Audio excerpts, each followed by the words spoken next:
In this episode, I will be making a decorative pillar candle with small seashells. Let's see how the project turned out.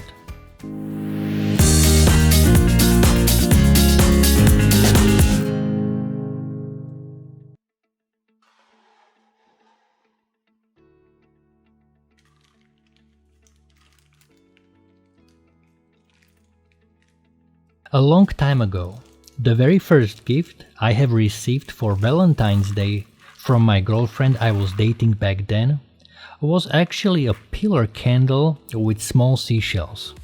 I did not make this up, I promise. The color of the candle was blue, square shape.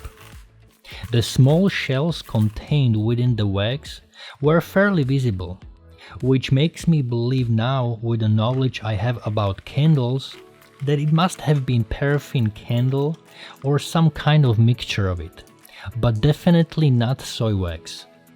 Based on my candle making experience, soy wax is not transparent and you cannot see through it.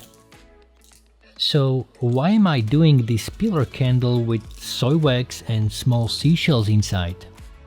Good question. I want to find out if you're able to see small seashells, if they are right below the wax surface. And if we won't be able to see any shells through the soy wax, I have a plan B. I will share that with you, but you need to stay with me till the end of this video. The shells I'm using right now, I got from eBay for about $7. If you don't happen to live at the beach, where you can collect as many seashells as you need, you can always get them online just for a few dollars. For today's pillar candle, I will be using this tall, round pillar candle mold, which is part of the Craft Evolved candle making kit. If you want to check it out, the link will be in the description below. I just want to get an idea of how many seashells will I need. I am thinking the seashells will sink in hot wax, so if I want to have seashells throughout the whole candle length, I need to fill up the whole mold with the seashells until the point where I want to fill up the mold with the wax. Another way how to look at it is, if you can get seashells for less money than wax, then the more shells you use, the more pillar candles you will be able to create. But of course, less wax means quicker burning time, so you need to be clear about what is your priority. In my case, I'm trying to create a decorative pillar candle whose main purpose will be to decorate a room, not to burn for hours. When choosing seashells you will put into the mold, pick the most beautiful ones and put them on a side. Do not put them into the mold.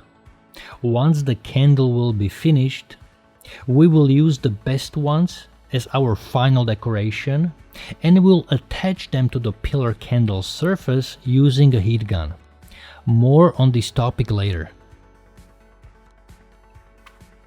Once you figure out how many seashells you are planning to use and are ready to make some candles, don't forget to put in the pillar candle wick.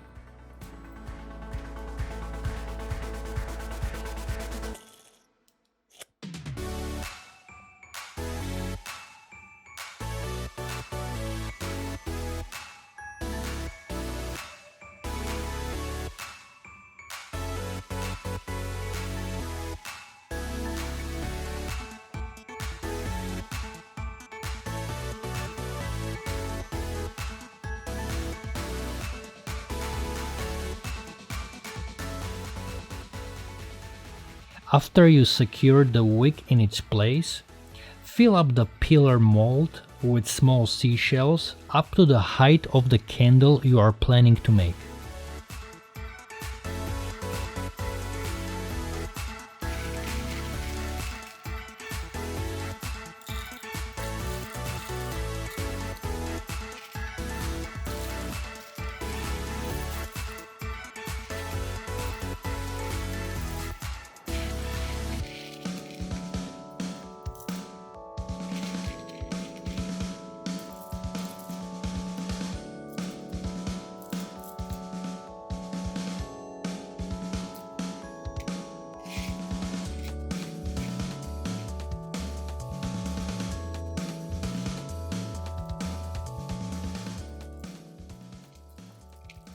Before we start heating up the wax, let's make a decision on what color dye and scent we are planning to use. Once you start working with wax, the candle making process gets very fast.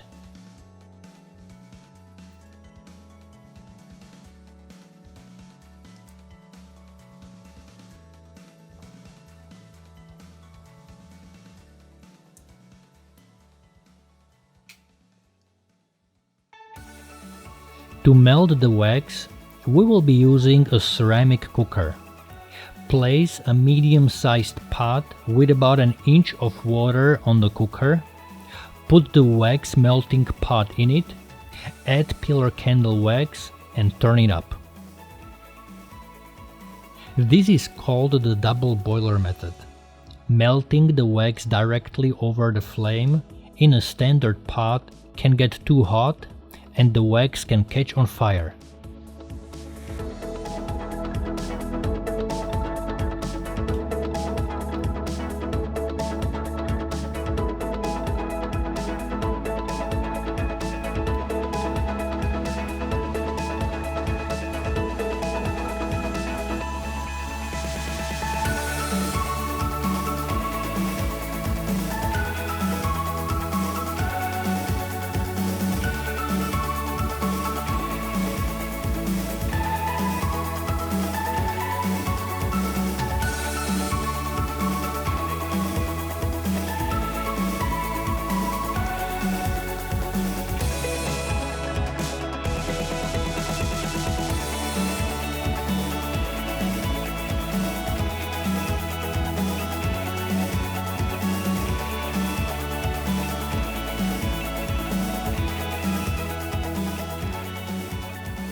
Once the wax is melted, I will use a thermometer to check the temperature.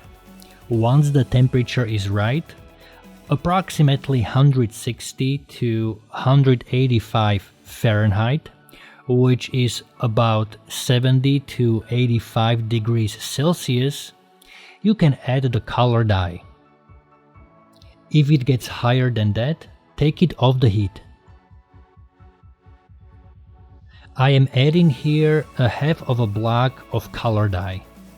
In the end, you will get an idea of how strong the coloring looks like, and you can make a decision if you want to use the same amount or less for your candles.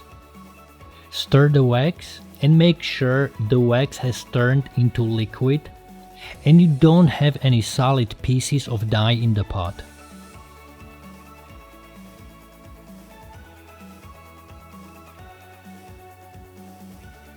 Do not heat the wax above 275 Fahrenheit. It could catch fire. If it does, do not use water to put it out. It will cause the fire to spread.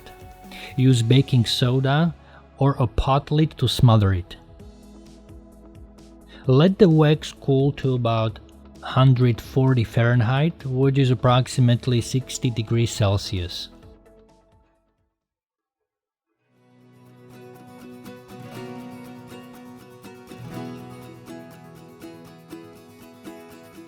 Once at the desired temperature, add your favorite fragrance oil. Each wax is different and requires a different amount of fragrance oil per pound. A safe bet would be about 10 milliliters or one whole fragrance oil bottle, which comes with this candle kit, per 8 ounces of wax. Pour the fragrance into your double boiler and stir for about 30 seconds or so to ensure it's evenly distributed. We suggest adding the fragrance just before pouring.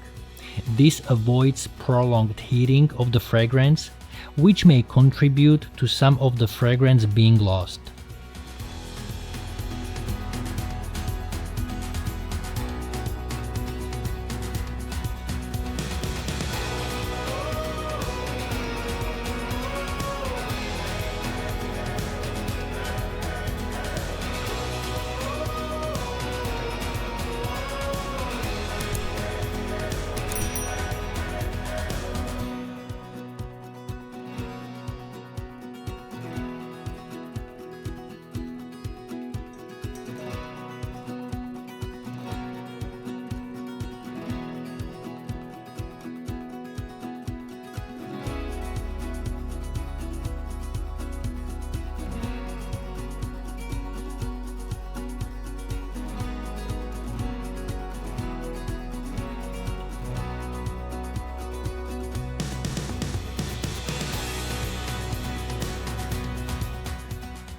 Now as I'm pouring the wax into the pillar candle mold, you can see clearly the sticky thick wax in the wax melting pot.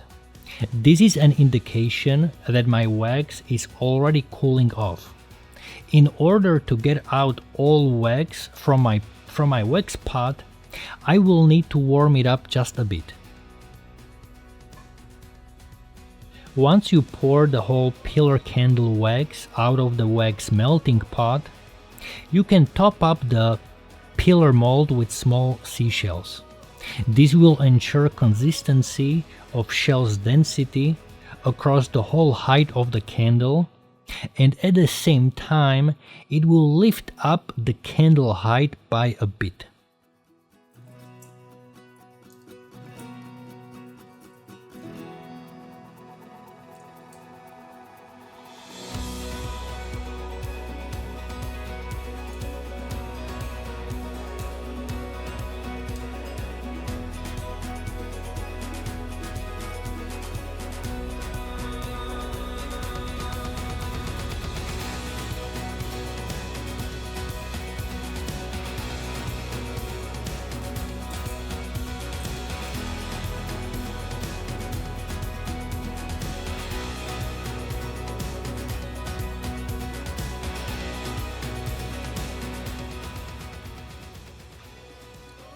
When you are finished, let the candle cool over the night.